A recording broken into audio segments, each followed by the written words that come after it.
Lui progreso gracias a la misericordia. This is Sancista Luis.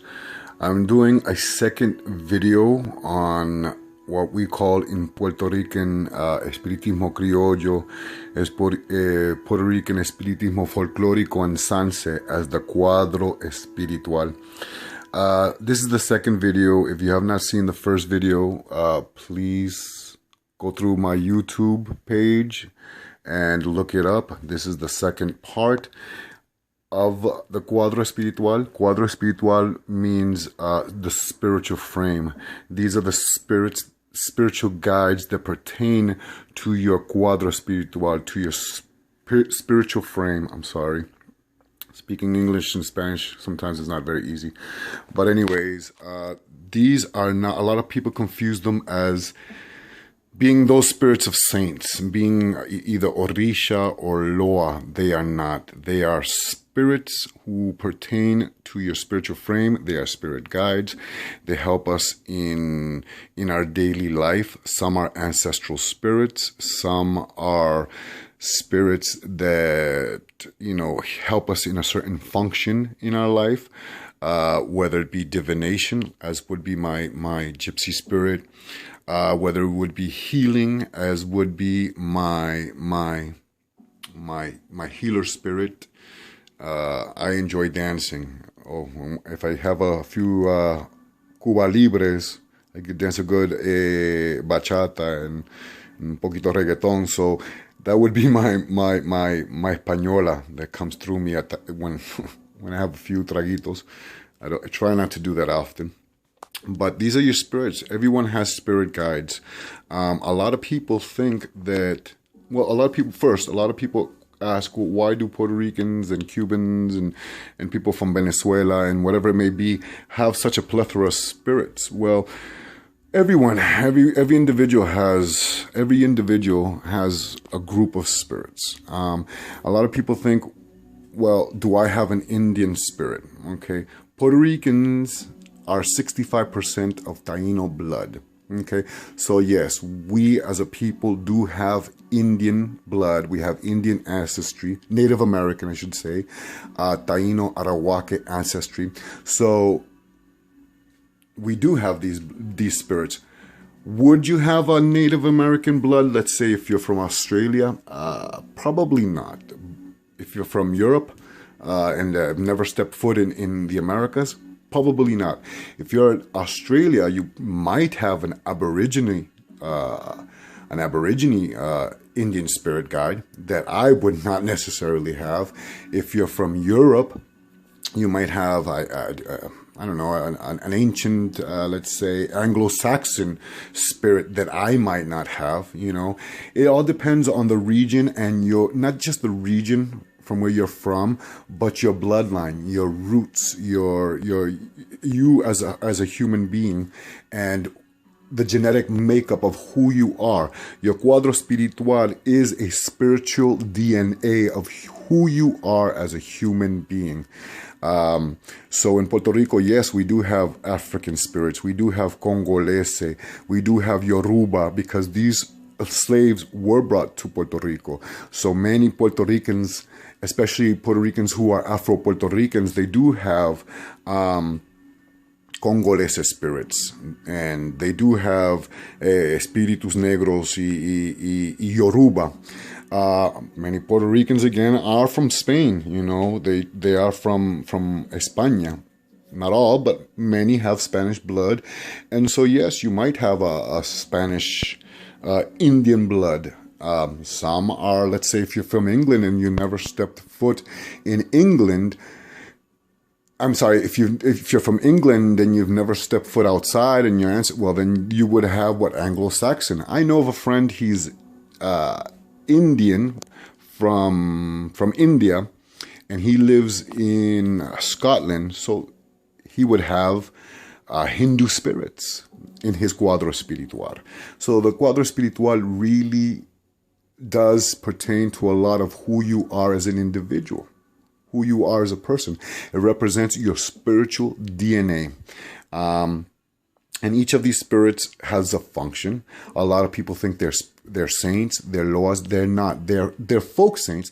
It's still in the process of elevating to become, let's say, like an orisha or a loa or an angel or a saint. You know, most of them are folk saints, but they are still not at that level. Many confuse these spirits as being those of saints, being orishas, being loas. They are not.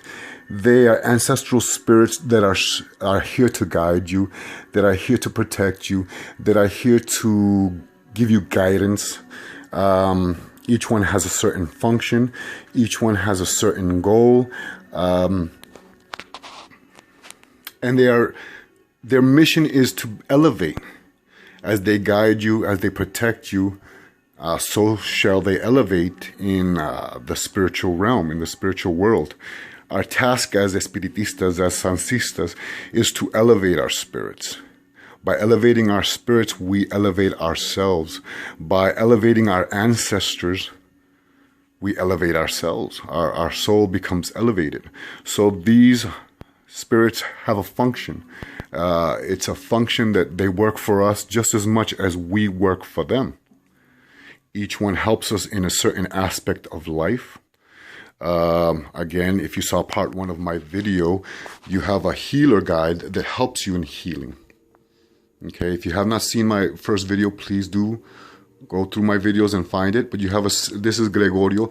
He's a healer guide. He's a folk saint that helps me with my healing when I do healing sessions, whether it be pases, which is similar to Reiki. It's a Taino and Native American form of Reiki. We do have monjitas, we do have piratas, we do have, you know, negritos, congos, españolas, depending on who you are as an individual. Many of them can be ancestral spirits, and many can be spirits that you connected in a past life with, and that essence of that the soul of that spirit still follows you within this life and will follow you within the next.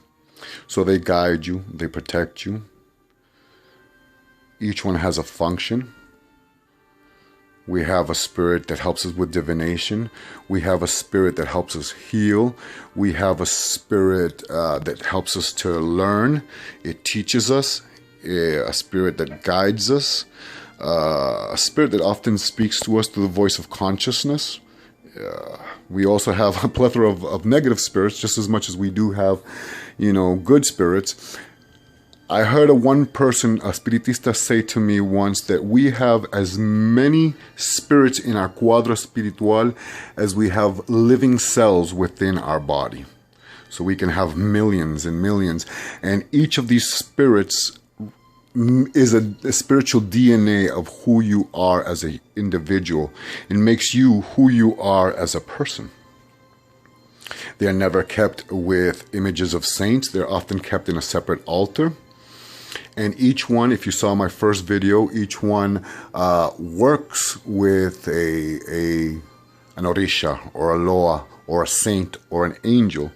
Please watch my first video. I go a little bit deeper into that. Fuente Espiritual in Puerto Rico, in Puerto Rican, a lot of people ask, what is the origin of the Fuente Espiritual? The Fuente Espiritual, its origin comes from the crystal. You know, the energies of the quartz crystal. Many people from the Caribbean could not afford quartz, so they often have in their mesa blanca, in their mesa blanca, in their bóveda, fuentes filled with water to represent the energies of these spirits. In Puerto Rico, we often have one. Some Puerto Ricans have incorporated, as myself has incorporated, the Espiritismo Cruzado of Cuba's tradition of using la bóveda with various goblets. That each goblet represents a spirit guide within your Cuadro Espiritual, but often in Puerto Rico we use one Fuente Espiritual to represent all your Cuadro Espiritual as a whole. Again, this is the second video to this. please follow, please press like. If you have any questions, please ask. This is Sancista Luis, Santo Sance.